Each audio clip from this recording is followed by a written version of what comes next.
لڑکا رات بھر ویڈیو چیٹنگ کرے گا، جوان لڑکا رات بھر ایک لڑکی سے بات کرے گا، یہ باپ کی ذمہ داری ہے کہ اپنے بچوں کے تعلق سے پوچھو۔ کبھی کبھی رات میں جھانک کر دیکھ لو اپنے بچوں کے کمرے میں، میرے بیٹے سے پھسپھسانے کی جو آواز آ رہی ہے، یہ جو سرگوشیوں کی آواز آ رہی ہے، یہ جو ہلکی ہلکی گفتگو کی آواز آ رہی ہے، یہ کون سی آواز ہے؟ اسے اتنا آزاد مت چھوڑو، تم باپ ہو، قیامت کے دن تم سے پوچھا جائے گا نماز پڑھ کے آج جنتی بن گیا۔ ایسے غلط رسومات شادی کے موقع سے عورتیں جنم دے چکی ہیں۔ میں کہتا ہوں بارات آ کر لگ گئی، بارات آ کر لگ گئی، اب دولہے کا سالہ اس کو کاندھے پر بیٹھا کر لائے گا، منڈپ میں کرسی لگی ہوگی، اس کرسی پر آ کر دولہا بیٹھے گا، عورتیں آ کر جو اس کی ساس بننے والی ہوں گی وہ آ کر اس کا گال سیکے گی۔ یہ کہاں کی رسم ہے؟ شریعت میں کہاں ایسی باتیں؟ ہم نے کتابیں چھان مار کر دیکھ لی مگر کہیں ایسے غلط رسومات نہیں ہے۔ میں کہتا ہوں یہ جو لڑکا ابھی آیا ہے، دولہا بن کر آیا ہے، جب تک نکاح ہوگا نہیں وہ عورت اس کے لیے اجنبیہ ہے۔ ربنا اغفر لنا ولإخواننا الذين سبقونا بالإيمان ولا تجعل في قلوبنا غلا للذين آمنوا ربنا إنك رؤوف رحيم۔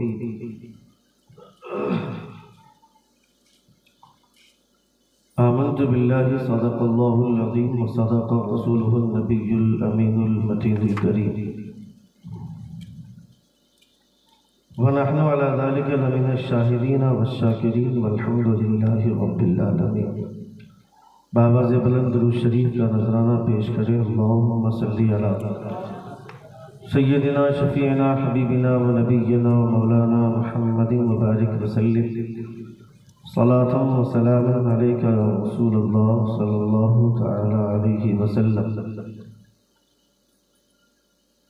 نبی اور آل نبی پر ایک مرتبہ اور بآواز بلند درود پاک اللہم صلی علی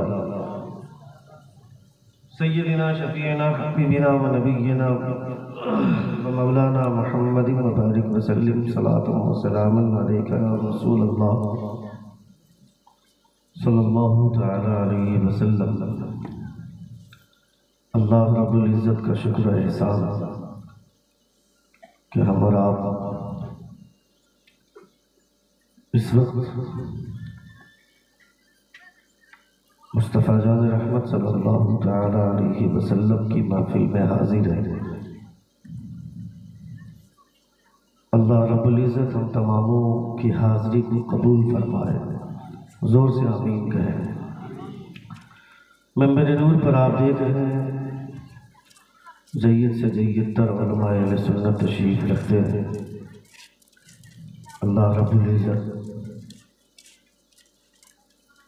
ان تمام علماء کا سایہ ہم تماموں کے سروں پر تا دیر قائم رکھے۔ خطیب سدا بہار حضرت اللہ علامہ مولانا محبوب عالم صاحب قبلہ اکھڑا مغربی بنگال، آپ دیکھ رہے ہیں حضرت مکمل تیاری کے ساتھ تشریف فرما۔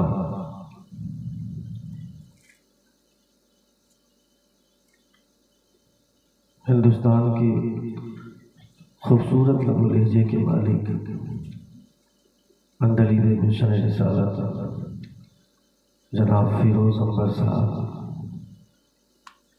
محترم شمس تبریز گری ریحی اور دیگر تمام شعراء اہل سنت، عالی جناب فیروز الدولہ صاحب کو آپ نے بھی ملاحظہ فرمایا۔ ان دو آوازوں کا آپ ابھی ملاحظہ فرمائیں گے۔ بڑی خوبصورت نقابت ہو رہی ہے حضرت مولانا غلام حسین صاحب قبلہ کی۔ اللہ رب العزت ان کی آواز میں مزید قوت گویائی عطا فرمائے۔ وہ جلسے جو شخصی ہوتے ہیں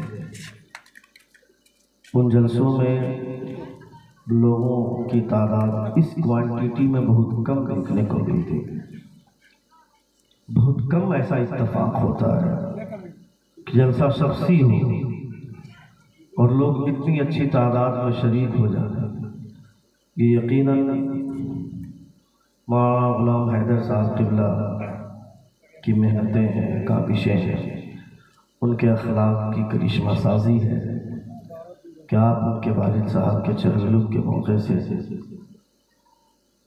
حاضر ہیں اس احساس کے ساتھ کہ نبی کونین صلی اللہ تعالی علیہ وسلم کی محفل میں بیٹھیں گے، کچھ سیکھیں گے،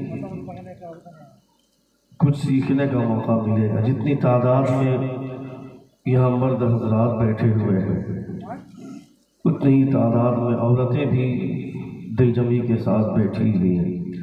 آپ تو باہر جلسے ہوتے ہیں وہاں پہنچ جاتے ہیں، وہاں جا کر کے آپ علماء کے تقاریر سن کر کے اپنے قلوب کو مزکہ فرماتے ہیں۔ جمعے کا خطاب بھی آپ امام صاحب سے نئے نئے عنوان پہ ملاحظہ فرماتے ہیں۔ عورتوں کے پاس مواقع کم رہتے ہیں، بہت کم موقع ایسے ملتے ہیں، اس لیے کبھی محلے میں کوئی چھوٹی سی محفل سجتی ہے، اس محفل میں عورتیں بڑی طبیعت کے ساتھ بیٹھتی ہیں کہ کچھ دیر بیٹھیں گے، کچھ سیکھیں گے، کچھ سیکھنے کا موقع ملے گا۔ اللہ رب العزت ہم تماموں کو نبی کونین صلی اللہ تعالی علیہ وسلم کی شریعت کے مطابق زندگی گزارنے کی توفیق عطا فرمائے، اور جس طرح ہم مصطفیٰ کی محفل میں آ کر کے بیٹھتے ہیں، اس طرح نبی کونین صلی اللہ تعالی علیہ وسلم کی محفلوں کا ادب اور اس کا احترام کرنے کی خدا توفیق عطا فرمائے۔ یہ بہت ضروری چیز ہے، اس لیے کہ کائنات میں اس سے اچھی سبھا کوئی سبھا نہیں ہو سکتی ہے، اس سے اچھی کوئی محفل نہیں ہے، اس سے اچھا کوئی پروگرام نہیں ہے۔ لوگ 1,00,000 2,00,000 روپے کا جلسہ خرچواتے ہیں، 5 لاکھ روپے تک لوگ خرچ کر دیتے ہیں ڈیکوریشن میں، صرف جلسہ کرواتے ہیں۔ 50,000 روپے کا لفافہ لینے والے شاعر یہ خطیب کو بلا لیتے ہیں، مگر اس کا جلسہ 12 بجے رات ہوتے ہوتے جلسہ فلاپ ہو جاتا ہے، اس لیے کہ وہ لوگ پیسوں پر بھروسہ کرتے ہیں کہ جلسے میں جتنے پیسے خرچ کیے جائیں گے جلسہ اتنا کامیاب ہوگا۔ اسے کون سمجھائے گا کہ جلسہ لفافوں کی بنیاد پر اور ڈیکوریشن کی بنیاد پر کامیاب نہیں ہوتا ہے۔ جس جلسے پہ مصطفیٰ جان رحمت کی محبت کی نظر پڑ جاتی ہے، وہ جلسہ آسمان کی بلندی کو چھو جاتا ہے۔ کوئی ضروری نہیں ہے کہ آدمی جلسے میں 50,000 کا لفافہ لینے والے شاعر کو بلائے یا 80,000 روپے لفافہ لینے والے خطیب کو بلائے یا 5 لاکھ روپے خرچ کر کے کسی خانوادے کے سجادگان کو بلا لیے۔ کبھی کبھی وہ جلسے بھی فلاپ ہو جاتے ہیں، مگر جس جلسے پہ خلوص کا اہتمام ہوتا ہے، جس جلسے پہ خلوص کا رول ہوتا ہے، اللہ رب العزت اس جلسے کو آسمان کی بلندی عطا فرماتا ہے۔ یہ کبھی نہ سوچے کہ یہ جلسہ چھوٹا ہے، یہ کبھی تصور بھی نہ کرے کہ یہ چھوٹی سی محفل ہے۔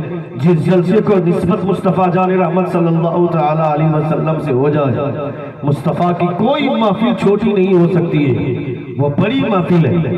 اس سے اچھی کوئی محفل نہیں ہے، اس سے اچھی کوئی سبھا نہیں ہے، اس سے اچھا کوئی پروگرام نہیں ہے۔ نبی کونین صلی اللہ تعالی علیہ وسلم کی محفل ہے یہ، رسول وقار صلی اللہ تعالی علیہ وسلم کی اس محفل میں بیٹھنے والے آپ ہیں، آپ ہیں۔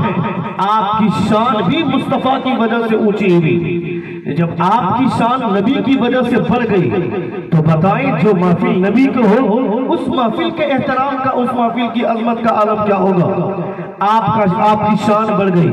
نبی کونین صلی اللہ علیہ وسلم اپنے صحابہ کی موجودگی میں فرماتے ہیں، نبی کونین فرماتے ہیں، جن لوگوں نے مجھے دیکھا اور دیکھ کر ایمان لایا، میں اسے ایک مرتبہ مبارکبادی پیش کرتا ہوں، اور جس نے مجھے کبھی نہیں دیکھا، صرف میرا نام سنا اور سن کر مچل گیا، میں اسے 7 مرتبہ مبارکبادی پیش کرتا ہوں۔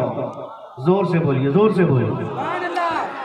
جن لوگوں نے مجھے دیکھا، جن لوگوں نے دیکھا اور دیکھ کر ایمان لایا، میں اسے ایک مرتبہ مبارکبادی پیش کرتا ہوں، اور جس نے مجھے نہیں دیکھا، صرف اپنے علماء سے سنا، بغیر دیکھے ایمان لایا، میں اسے 7 مرتبہ مبارکبادی پیش کرتا ہوں۔ اپنے صحابہ کی موجودگی میں مصطفیٰ نے پوچھا تھا، مصطفیٰ نے فرمایا تھا، میرے صحابیوں بتاؤ، ایومن ایمان یکون لہو آجب، وہ کون سے لوگ ہیں جن کا ایمان تعجب خیز ہوتا ہے۔ نبی کونین صلی اللہ علیہ وسلم کے صحابہ اپنے دماغ پر زور دیتے ہوئے آپ نے فرمایا تھا، اے اللہ کے رسول، ہمیں لگتا ہے کہ فرشتوں کا ایمان تعجب خیز ہوتا ہے۔ نبی فرماتے ہیں فرشتوں کا ایمان تعجب خیز کیوں کر ہوگا؟ وہ تو اللہ رب العزت کی تجلی کے سائے میں رہتے ہیں۔ پھر صحابہ نے اپنے دماغ پر زور دیتے ہوئے کہا تھا، اے اللہ کے رسول، پھر ہمیں لگتا ہے کہ انبیاء کرام کا ایمان تعجب خیز ہوگا۔ نبی کونین فرماتے ہیں انبیاء کرام کا ایمان تعجب خیز کیوں کر ہوگا؟ ان کے پاس تو خدا کی وحی اترتی ہے، ان کے پاس تو اللہ رب العزت کے فرشتے اترتے ہیں، ان کے پاس تو پیغامات آتے ہیں، ان کا ایمان تعجب خیز کیوں کر ہوگا؟ نبی کونین صلی اللہ علیہ وسلم کے صحابہ فرماتے ہیں، اے اللہ کے رسول، پھر ہمیں لگتا ہے کہ ہمارا ایمان تعجب خیز ہوگا۔ نبی کونین کا جواب سنو، مصطفیٰ جان رحمت ارشاد فرماتے ہیں تمہارا ایمان تعجب خیز کیوں کر ہوگا؟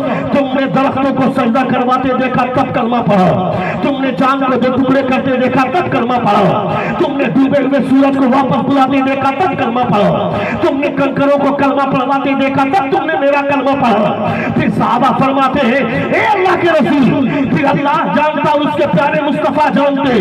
نبی کونین کا جواب سنو، مصطفیٰ ارشاد فرماتے ہیں جن لوگوں نے مجھے کبھی دیکھا نہیں اپنے علماء سے صرف میرا نام سنا اور میرا نام سن کر مچل گیا، اصل میں اس کا ایمان قابل تعجب ہوتا ہے، قابل رشک ہوا کرتا ہے، اس کا ایمان قابل رشک ہوا کرتا ہے۔ یعنی آپ نے مصطفیٰ جان رحمت کو نہیں دیکھا، اس وجہ سے آپ احساس کمتری کے شکار نہ ہو۔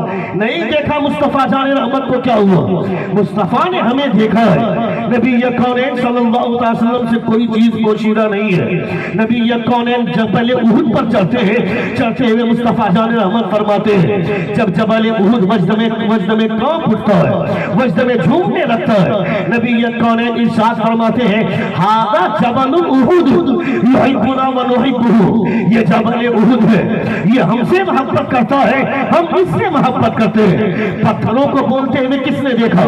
پہاڑ کب بولتا ہے؟ مگر مصطفیٰ جان رحمت سے وہ پہاڑ اگر محبت کر رہا ہے، نبی فرماتے یہ ہم سے محبت کرتا ہے، ہم اس سے محبت کرتے ہیں۔ پتا چلا جب ایک پہاڑ نبی سے محبت کرتا ہے تو بدلے میں نبی کی محبتیں ملتی ہیں۔ یہاں بیٹھ کر اگر کوئی مصطفیٰ کا نام لے گا، یہاں بیٹھ کر کوئی مصطفیٰ کا نعرہ لگائے گا، یہاں بیٹھ کر کوئی مصطفیٰ کا کلمہ پڑھے گا، کوئی مصطفیٰ کی شان میں مدد سرائی کرے گا، تو نبی کونین مدینے سے کرم نہیں فرمائیں گے؟ کیا نہیں دیکھا تم نے ضعیفہ رات کی تنہائی میں مصطفیٰ کی بارگاہ میں خراج محبت پیش کر رہی ہے، نبی کی نعت پڑھتے پڑھتے آنکھ سوئی مگر مقدر جاگا، مصطفیٰ خواب میں تشریف لائے، نبی کونین فرماتے ہیں ضعیفہ دنیا کے کونے کونے سے لوگ میری بارگاہ میں آتے اور آ کر حاضری دیتے، تمہیں کس چیز نے روکا ہے؟ وہ ضعیفہ بولتی ہے اللہ کے رسول جن کے پاس آواز اچھی ہے وہ اچھی آواز لے کر آپ کے دیار محبت میں جاتے ہیں، میرے پاس کون سی آواز ہے؟ میرے پاس آواز اچھی نہیں ہے، میں کون سی آواز لے کر کے جاؤں گی؟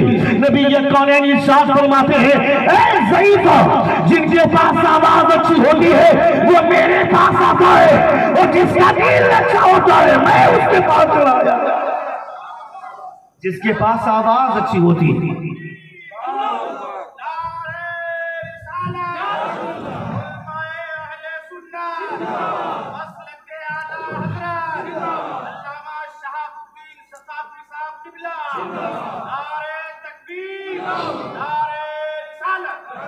یعنی حضور کی وجہ سے ہماری شان بڑھی۔ خدا نے فرمایا کنتم خیر امتی اخرجت للناس تأمرون بالمعروف وتنہون عن المنکر، you are the best ummah, grand Muslim community, you enjoy what is right and forbid what is wrong۔ تم بہترین امت نکالے گئے ہو، تمہاری شان یہ ہے کہ تم لوگوں کو بھلائی کا حکم دیتے ہو، تم لوگوں کو برائی سے روکتے ہو، یہ تمہاری شان ہے۔ یعنی بھلائی سے بھلائی کا حکم دینا، برائی سے روکنا، یہ